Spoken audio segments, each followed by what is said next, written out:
Salomo mendirikan istananya sampai 13 tahun lamanya. Barulah selesai seluruh istananya itu. Ia mendirikan gedung hutan Libanon, 100 hasta panjangnya dan 50 hasta lebarnya, dan 30 hasta tingginya. Disangga oleh 3 jajar tiang kayu aras dengan ganja kayu aras di atas tiang itu. Gedung itu ditutup dari atas dengan langit-langit kayu aras. Di atas balok-balok melintang yang disangga oleh tiang-tiang itu. 45 jumlahnya, yakni 15 sejajar. Ada pula 3 jajar jendela berbidai. Jendela berhadapan dengan jendela 3 kali. Dan semua pintu dan jendela segi 4 bangunnya. Jendela berhadapan dengan jendela 3 kali. Ia membuat juga balai saka, 50 hasta panjangnya dan 30 hasta lebarnya. Dengan di sebelah depannya sebuah balai lagi yang bertiang dan bertangga di sebelah depannya. Dibuatnya juga balai singgasana, tempat ia memutuskan hukum. Balai pengadilan yang ditutupi dengan kayu aras dari lantai sampai ke balok langit-langit. Dan gedung kediamannya sendiri di pelataran yang lain, lebih ke sebelah dalam lagi dari balai itu, adalah sama buatannya. Dan bagi anak Firaun yang diambil Salomo menjadi istrinya, dibuatnya juga sebuah gedung sama dengan balai itu.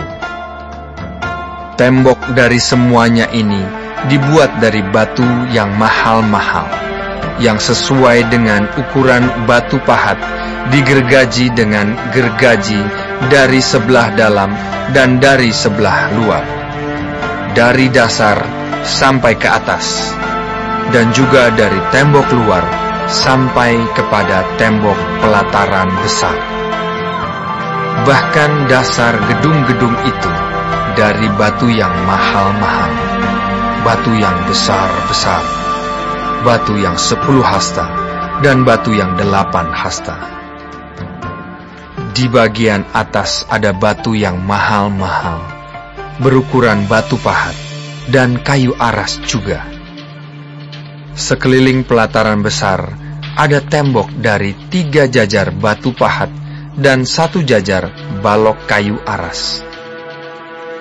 Demikian juga sekeliling pelataran dalam rumah Tuhan dan balainya.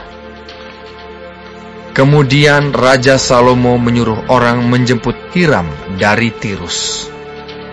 Dia adalah anak seorang janda dari suku Naftali, sedang ayahnya orang Tirus, tukang tembaga. Ia penuh dengan keahlian, pengertian, dan pengetahuan untuk melakukan segala pekerjaan tembaga. Ia datang kepada Raja Salomo, lalu melakukan segala pekerjaan itu bagi raja. Ia membentuk 2 tiang tembaga. Tinggi tiang yang satu 18 hasta dan dapat dililit oleh tali yang 12 hasta panjangnya. Tiang yang kedua demikian juga. Dibuatnya juga 2 ganja untuk ditaruh di kepala tiang-tiang itu dari tembaga tuangan. Tinggi ganja yang satu 5 hasta dan tinggi ganja yang kedua 5 hasta. Dibuatnya pula 2 jala-jala untuk ganja yang ada di kepala tiang itu.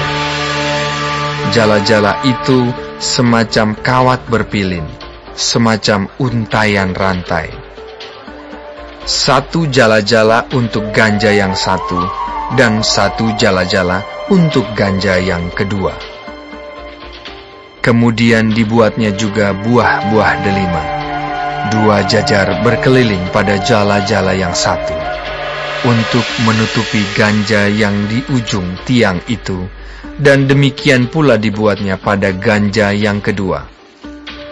Dan ganja yang di kepala tiang dekat balai depan itu berbentuk bunga bakung, tingginya 4 hasta, yakni ganja-ganja yang di atas kedua tiang itu, di sebelah atas sekali, lewat jala-jala yang meliliti perut ganja itu.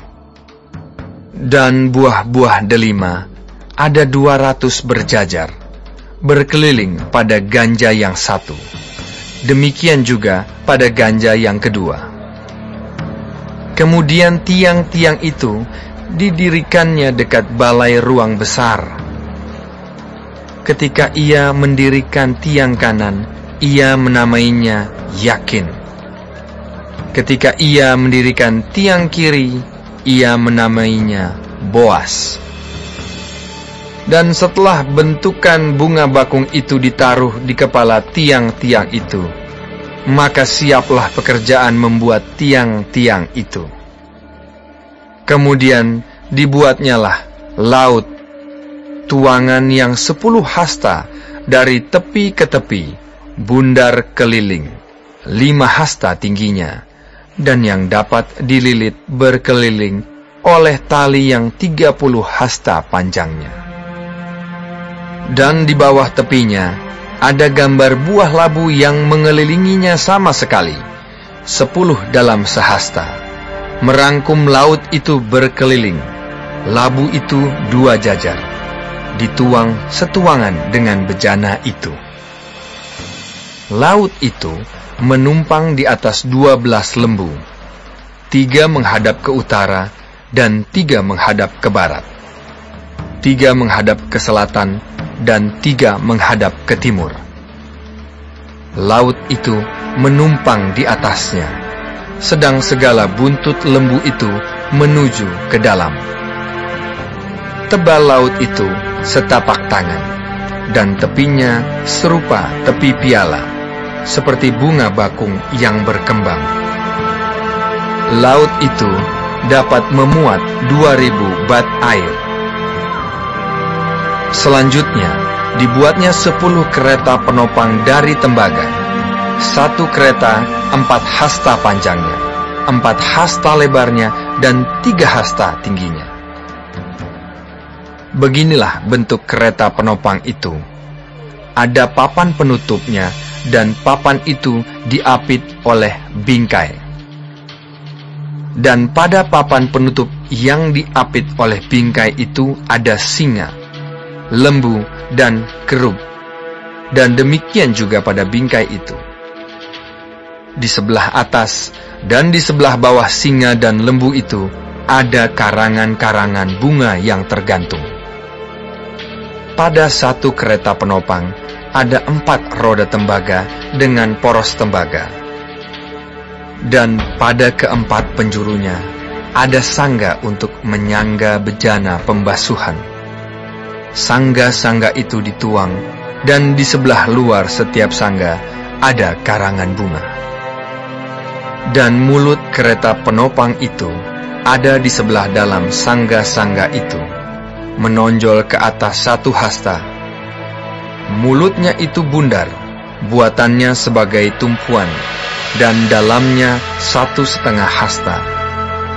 Juga pada mulutnya itu ada ukiran, tetapi papan-papan penutupnya 4 persegi, jadi tidak bundar. Keempat roda itu ada di bawah papan penutup, dan tangan-tangan roda itu ada pada kereta penopang itu, dan tinggi 1 roda ialah 1,5 hasta.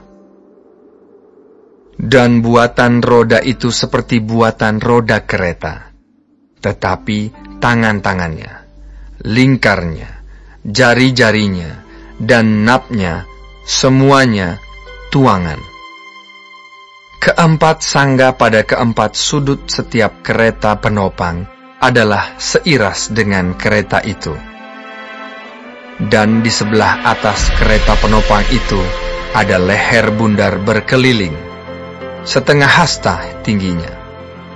Di sebelah atas kereta itu ada pula topang-topang dan papan penutup yang seiras dengan dia. Maka pada muka topang-topangnya itu dan pada papan-papan penutupnya diukirkannyalah kerub, singa, dan pohon korma, masing-masing menurut tempat yang ada, dan karangan bunga sekeliling. Demikianlah dikerjakannya ke-10 kereta penopang itu. Tuangannya sama, ukurannya sama, dan potongannya sama semuanya. Lagi pula, dibuatnya 10 bejana pembasuhan dari tembaga. Setiap bejana dapat memuat 40 bat air. Setiap bejana 4 hasta besarnya, dan ada 1 bejana di atas setiap kereta dari ke-10 kereta penopang itu. 5 kereta penopang ditaruhnya pada sisi kanan rumah itu, dan 5 pada sisi kirinya. Tetapi laut itu ditaruhnya pada sisi kanan rumah itu, arah tenggara. Dan Hiram membuat juga kuali-kuali, penyodok-penyodok, dan bokor-bokor penyiraman.